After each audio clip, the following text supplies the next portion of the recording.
मुस्कान ज़ारा को आज लगी हुई है सुबह ही सुबह सर्दी, इसीलिए ये जो है ना मेरी गोद में कंबल लपेट के पड़ी हुई है। मुस्कान कोई फला लगा पता नहीं कोई छिदकी बना, ये देख सकते हैं। संगत सर्दियां ते नहीं आया, धुंध पहुंच गई है। सवेरे सवेरे दा टाइम मैंने देख सकते सूरज निकलता पे, धुंध है, सर्दी दा ना कह नहीं। रात से मोहम्मद फैज़ान को भी 102 पे बुखार था। मौसम की तब्दीली की वजह से मैं और मोहम्मद फैज़ान दवाई लेके आए तो हम दोनों को कोई होश नहीं रहा, देख सकते हैं। मेरा भी बुखार उतरने का नाम नहीं ले रहा।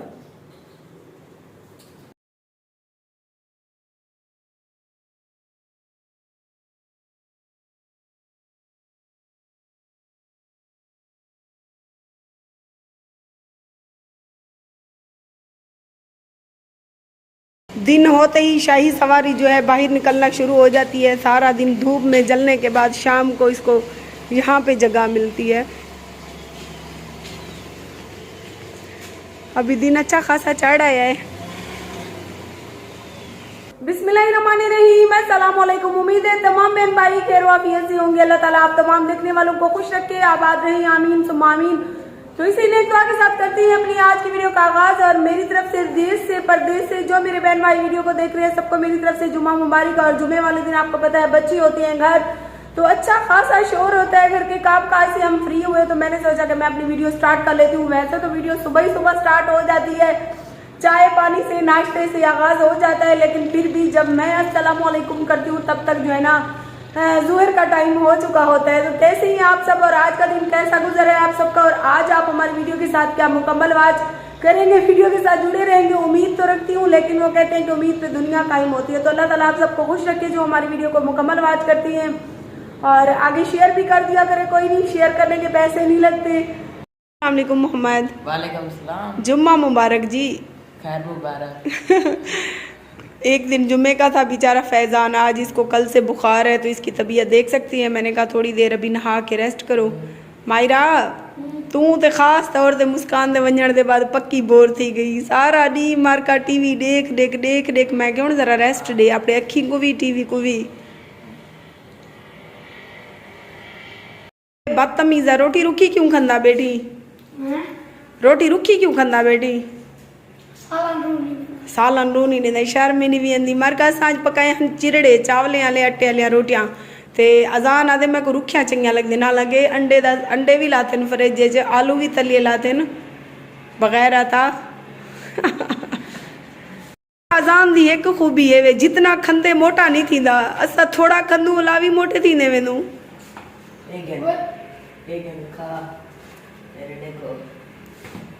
तो बच्चे बेचारे रोटी वोटी खाने के बाद फिर से टीवी पे लगे हुए हैं, और मैंने सोचा मैं अपनी वीडियो को आगे बढ़ा लूं। और काफ़ी बहन भाई मुझे रात से कमेंट कर रहे थे कि बाजी जिस औरत ने आपको जलील किया आज वो भी अपने अंजाम को पहुंचने के लिए तैयार है।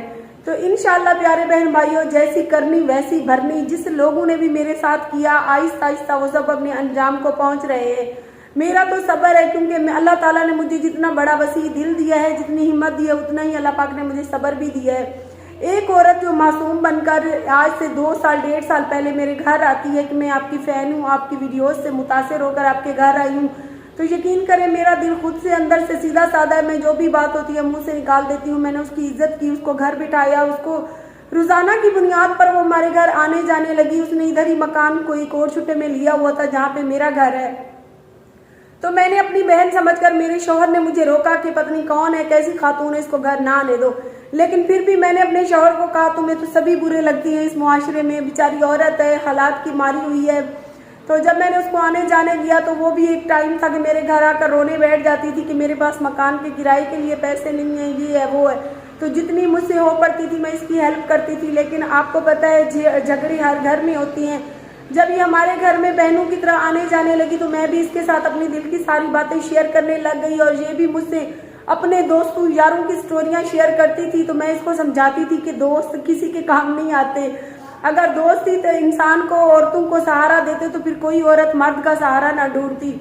तो इस तरह से प्यारे बहन भाइयों, फिर इसने जब हमारे घरेलू हालात का पूरा टोटली जायजा ले लिया तो आपको पता है मेरे और मेरे शौहर के दरमियान जो झगड़ा हुआ तो मैं बहन समझकर इसके घर गई और आगे इसने मेरी मजबूरी से फायदा उठाकर मुझे यही मशवरा दिया कि वीडियो बनाकर मेरे चैनल पर अपलोड करो। उस टाइम एक बंदा जब परेशानी में होता है तो उसे कुछ भी समझ नहीं आता और मेरी सबसे बड़ी बेवकूफ़ी और गलती की सजा मुझे मिली। इस औरत ने ना इसकी खुद मुआशरे में इज्जत थी, ना इसने मेरी कोई एक टके की इज्जत छोड़ी थी। फिर जब मैंने इसको देखा कि इस बदतमीज औरत के साथ मेरा कोई मुकाबला नहीं है तो मैं खामोश हो गई। मैंने कहा ये वो कीचड़ और गंदगी है, जितना भी इसमें हम कंकर फेंकेंगे उससे ज्यादा कीचड़ हमारे ऊपर आएगा। तो इंशाअल्लाह अभी 1 साल होने को भी नहीं आया कि अल्लाह ताला ने आज मेरी इन आंखों को दिखा दिया कि जिस औरत ने एक दिन मुझे रुलाया था आज वो रो रो कर वीडियोस बना रही है। लेकिन ये रोना इसका ड्रामा होता है प्यारे बहन भाइयों।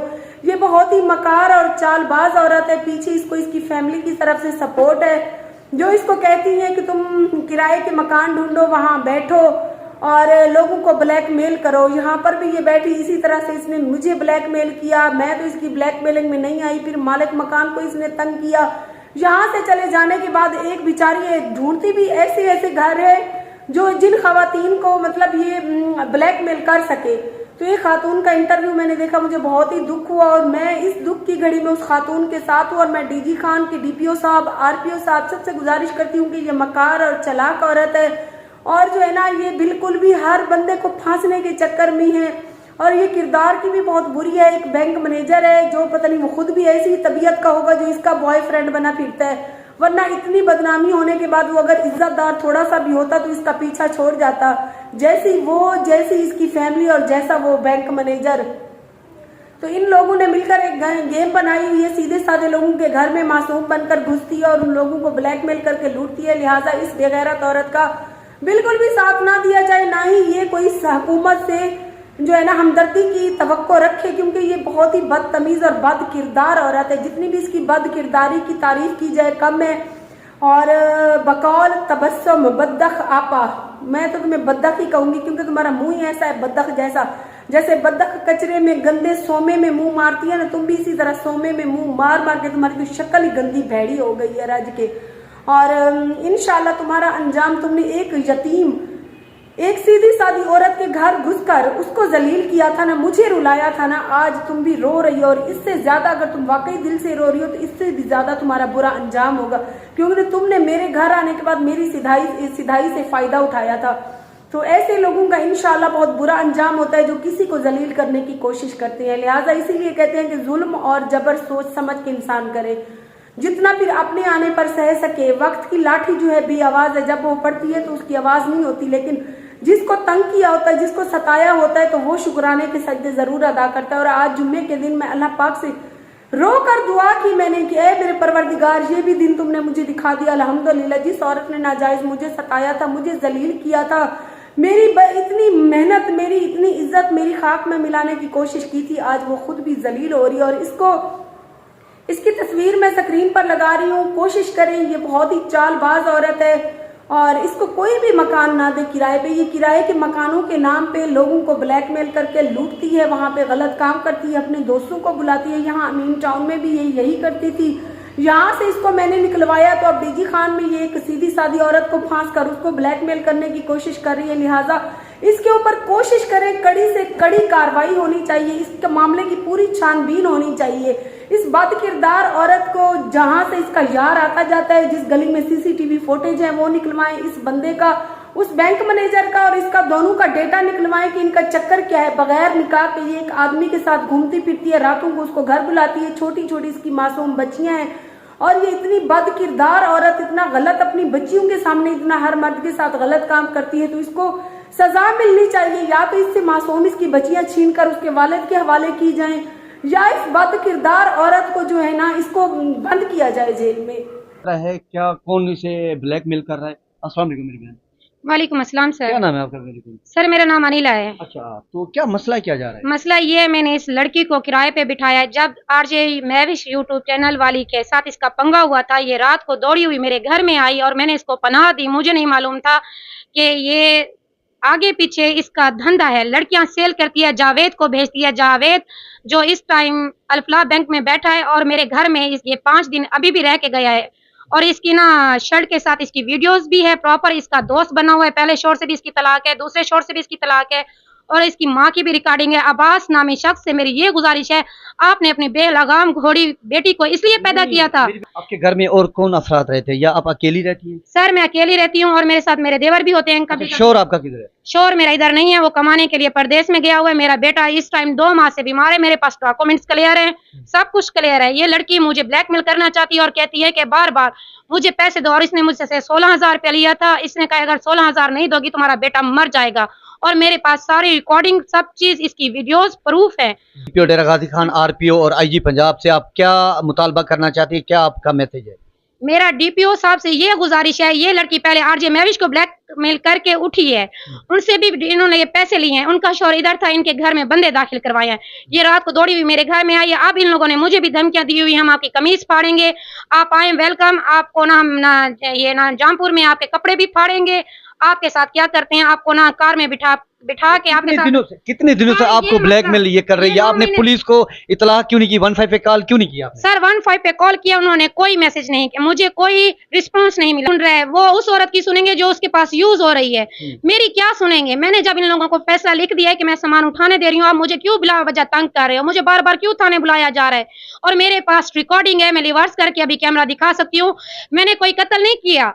एक बंदा आता है इंसान को बुलाने के लिए, पूरा डाला इन लोगों ने भर के मेरे दरवाजे पे लिया है। क्या यही मसला है? ये मुझे बहुत तंग कर रही है। अब भी इसने ना जो वीडियोस डाली है ये सारी झूठी हैं, और मेरे घर में कैमरा नस्ब है। मुझे इंसाफ चाहिए। इस लोगों ने मेरे बच्चे को भी टॉर्चर किया है और मुझे हर टाइम ये हिरासत कर रही है। जावेद की वीडियोस भी अब आ रही हैं, देखें। और मेरी अब्बास नामी ब्लॉग से ये गुजारिश है, अगर आपने बेटियां पैदा करनी थी तो पहले गला दबा देते। जो भाग भाग के शादियां करती हैं, दूसरों की जिंदगी तबाह कर रही हैं। ये वीडियोस भी नहीं छोड़ी व्यूज के लिए। ये इतनी बेगैरत है, इसकी वीडियोस चेक करें, पूरे यूट्यूब चैनल पे जाके सर्च करें, आप देखें ये लड़की कैसी है। पहले इसने आरजे महविश के साथ यही धोखा किया, मेरे साथ कर रही है। मुझसे डिमांड कर रही है मुझे 15 लाख दो। मैं कहां से लाऊं इसे 15 लाख दो? मेरे बेटे पे 4 लाख रुपया लग चुका है। अब ये कहती है मुझे 15 लाख दो, मेरे पास 1 रुपया भी नहीं है कि मैं इसको दूं। क्या मेरी सर आपसे ये गुजारिश है, अब्बास नामी शख्स से, क्या आप स्कूल में ना अपने बच्चों को यही तालीमात दिया करते थे? आपके पास जितने भी बच्चे पढ़ रहे हैं वो तो ऑफिसर बन चुके हैं, आप अपनी बेटियों को इस धंधे पे लेके आए हैं। खुदा के लिए अपने बेटियों को गला दबा के मार दो, वरना इनको जहर दे दो जो दूसरों की जिंदगियों में इन्होंने जहर घोल के रखा है। आप अपनी बेटी को समझाएं। आपकी रिकॉर्डिंग में अभी ये नेट पे चला रही हूँ, मेरे पास है आपकी बीवी की, जिसने मुझे कहा है आपकी वीडियोस हम नेट पे डाल रहे हैं। जब मैंने इसको कहा है कि अगर आप मेरी वीडियो डालोगी तो मैं दोबारा डालूंगी, लेकिन इन लोगों ने मेरी नहीं मानी। इन लोगों ने मुझे ब्लैकमेल करने के लिए वीडियोस नेट पे डाल दिए, उसने यूट्यूब चैनल पे डाल दिए। अब्बास नामी की बेटी तबस्सुम व्लॉगर्स, जिसने मुझे बार बार टॉर्चर किया हुआ है, और थानेदारों ने भी मुझे बार बार टॉर्चर किया जा रहा है। क्यों मुझे इसलिए टॉर्चर किया जा रहा है? मेरा शौहर इधर नहीं है, मैं कहाँ जाऊँ इंसाफ के लिए? और अभी दरखास्त भी थाने से आई है, कोई वहां से नहीं आई, डीपीओ से। मुझे डीपीओ के जाने के लिए टाइम नहीं है। ये लोग मुझे बार बार थाने से कॉल आ रही है, आप नहीं दोगी हम तुम्हें लेडीज लेके। अभी देखते हैं क्या होता है जी। इन खातून का यही कहना है कि मुझे फिल्फ और तहफ़्फ़ुज़ दिया जाए और मुझे इंसाफ दिया जाए। एक औरत जो है, एक 2 मर्द हैं जो मुझे ब्लैकमेल कर रहे हैं।